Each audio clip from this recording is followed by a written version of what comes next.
Hi, my name is Ana Paula Garcia Diaz and this is my homework tool for Effective Presentations workshop.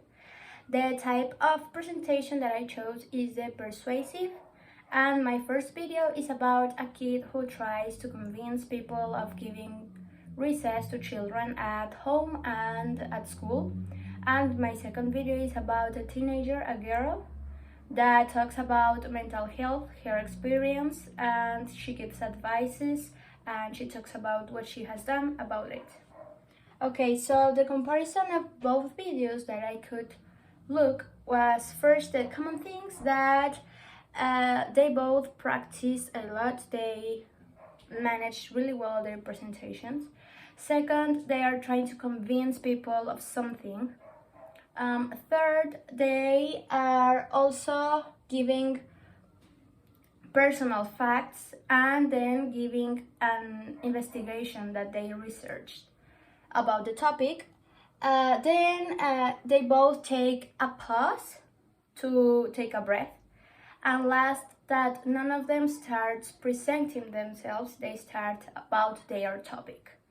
Okay, now the difference between the two videos are first, the kid takes about 4 minutes to express his opinion or his thoughts about giving recess to children, and then the girl takes about 7.5 minutes, I think, and she talks about mental health, a completely different topic. Also, that the kid has more body expressions. He moves his hands, his body, his face, and the girl is more about just standing and talking. She barely moves.